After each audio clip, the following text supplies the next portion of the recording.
What's this bag?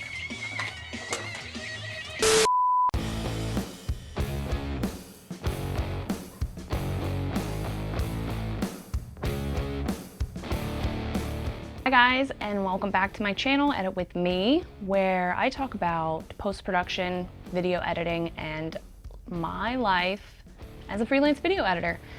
But if that sounds like something you're interested in, consider subscribing, hit the like button, and let's get into today's video.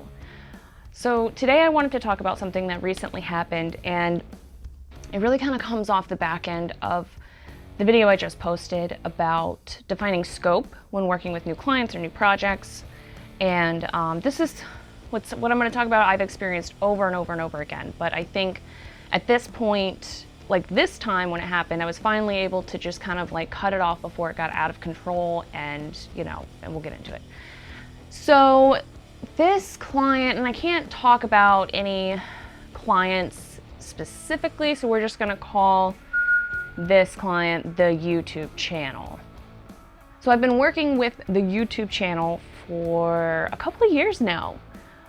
We put out a lot of content together, and over this time the content has grown, it's changed, and so has the scope of these individual projects. Now this requires a little bit of backstory. So for these projects, for these videos, they were paying me per video. So each video had a set price, and some clients prefer that. They know exactly how much money they're putting out, and they can see the return on investment. So there's not a lot of variables to calculate on their end. So I understand why some people want to do that before they start a project. They want to know how much it's going to cost. And plus, on the other side of being a freelancer, I consider myself an ethical business person, and I don't see clients as an opportunity to just kind of like drain them of all their money on tiny, tedious little things. So, the idea, like when I get a project, I want to get it, it's something I'm interested in. I get hyper focused on it. I crank it out, get it done, move on to the next fun thing that I want to like work on. So for me, dragging something out and having to do a lot of changes just like drives me nuts. Anyways, that's a tangent. So with a set price project, I would calculate how many hours I could work on that project and still make my hourly rate. And at the time when we had first started, they were very basic edits. It was linear editing, some music, and some subtitles. And that was it. There wasn't too much going on. There was some narrative to follow, but it was just very like a basic straight edit. And for the rate that they were paying me, it worked perfectly fine. I was able to get things out in a reasonable amount of time, even faster in some cases. And but over time they wanted to grow visually. They wanted to improve the quality of the videos so that they can improve the quality of the channel and increase the amount of money coming in. So what that required, and they understood it, was like we had some back and forth a little bit about increasing the rate per video and then what they wanted me to do in turn. So this turned into, over time, it gradually became a super complex workflow where that was constantly changing, and it was one of those things where it was a thing where they went from quantity over quality to quality over quantity. And when you do that, each video becomes more valuable. So it's like, because you're spending more time. And so before the changes on the video would be a few things like the audio is too loud, or this is misspelled, or it comes on too early, just very objective changes now became this, and this didn't happen overnight. None of this is like, oh, overnight this happened. But it slowly became more of like an operational, like they were operating like an agency where I was working with creative directors now instead of, kind of just a YouTube channel. So, and it wasn't anything that is bad. None of that is a bad thing. And I mean, it's very good for them, for their business. However, I left the corporate world, I left agencies to have more freedom and more time. So what was happening is, and what happens a lot is when you work in freelance, you're gonna have clients. Those clients aren't thinking about your other clients. They're only thinking about their video projects that they need, and they need you to make them. So what you have to do is make sure you're setting like firm boundaries and timelines, and make sure that everyone knows when their stuff's coming out, so that, you know, you don't have a lot of people thinking they're the number one priority when you actually have 6 priorities. So what was happening is this one client was taking up maybe 75% of my time as far as throughout the week, you know, changes, waiting on exports, waiting on processes to finish, like that kind of thing, just the assembly time. And then their turnaround was a couple of days. So it was like I had to focus and sit there for like 8 hours and crank out the majority of a video. And the hours put into each of these videos was climbing to like 20 hours. So it was way beyond what I could afford as far as an hourly rate. And I was, you know, it was getting to the point where I was having to work extra and take on more projects to like make up for the time and the money lost, like focusing on this client.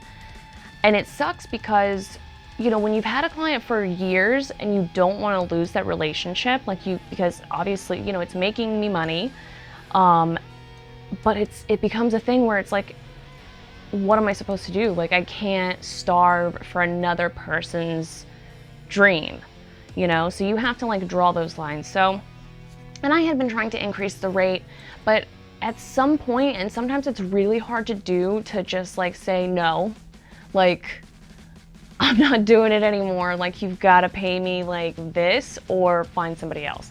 And it sucks to do that, because then you risk it, because it's always in your head. Like, there's always going to be that voice in your head that says like, you're never going to get another job. No one's ever going to hire you again. And it's not true. Like, I actually had found this client because I think a similar thing had happened. And I think it was around the beginning of 2020 when I found this client, where I didn't have a lot of work. It was on a downslope, so I went on Upwork and I was just applying to everything. And I think within 2 days I found this client, and I've had them ever since. So there's plenty of work out there.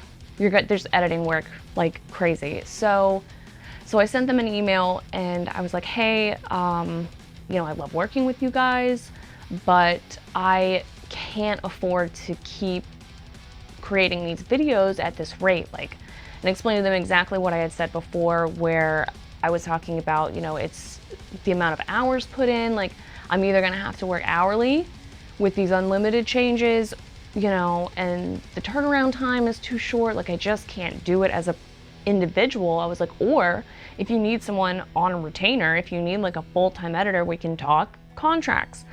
So, and I was just like convinced in my head, I'm like, you know, they're gonna find somebody else. There's plenty of people that can do the same thing I'm doing and can afford the lower rate. You know, there's younger people that are just getting started, that are still in college, that are, you know, maybe still in high school, that are getting started and can get paid doing this. And that's what I was saying. I was like, this is a young person's game. Like, you know, go out, find somebody. Like, I'll focus on some more in-depth projects. So I sent that email and I was like, and it sucks. It's like stressful, because even though they're not super complex videos, like, they're great people. And that's the thing, like, that's why I've kept working with them for so long, because they're great people. I like them a lot. And like, they're kind. They're just kind. Like, when they give feedback, they're kind. They tell me what they like and what they need changed. And, you know, that's another thing with changes, like, never take them personally. That's someone else's vision that you're just kind of putting on a screen. So you've got to deal with like changes and stuff. But, you know, ultimately I was convinced, like, no more with that client, and I was kind of relieved. I was like, oh, finally, like, I can breathe. I have time to like do the chores around the house. I have time to not like rush around. I can, like, this is the first time I've worn makeup in like a month, I think. I don't know. But yeah, it was just like, I was just convinced, like, I am going to lose this client.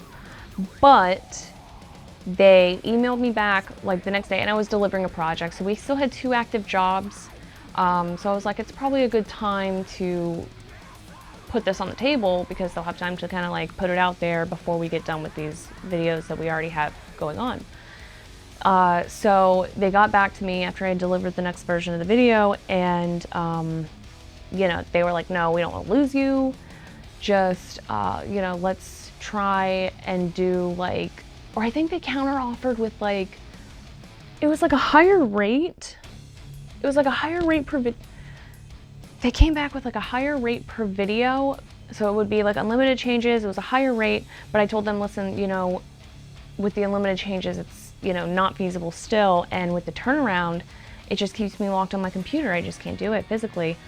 So yeah, so then, you know, they came back again and they were like, listen, we don't want to lose you as an editor and we want to continue this relationship. So, you know, they upped the rate again a little bit, and I was like, and it was a decent rate. It's like a decent rate per video now. And they were like, we'll even do fewer. Like, we'll just, you know, we'll give this amount of time in between each video. So it was kind of like, and now it's workable. I can like actually work this into my schedule because it's not keeping me. And the issue was, it's like I can crank one of these videos out in like a day and a half. But I have like other accounts and I can block that time out and, you know, kind of modularly schedule out my week. But once I deliver something and they come back with 4 hours worth of changes that I have to address, and then their video is like due that day, they're like, oh, we need it today. It's like, but so do like 3 other people that I'm working for. They have videos like due today too. And it was just draining me mentally. And I think that's definitely what was like contributing to like some of the sleep issues I've been having, is just the stress of always having to be so alert and mentally like locked into work and like focused. Because like it's almost like I dreaded, like I got nervous about having an off day, because it would throw off like all, like it would just have this catastrophic like domino effect on every project I worked on. So now that I can like breathe with this one client, everything else is kind of just like falling into place and like things are getting back in order. With the exception of last night, I was supposed to start a massive render batch. They're 4K renders, they're huge, and I got them all set up and ready to go. And I never hit render, so good day to film because my computer is occupied. But yeah, so I guess that is it. That's really the story of how I almost lost a client. And in the past, that is how I have lost clients in the past, and there's sometimes that's just gonna happen, where you have to let go of a business relationship because it's not working financially for you anymore. And really, and it's hard to do that, especially when you work in a creative industry. It's hard to separate being emotionally connected to your work and not being emotionally connected to the money part.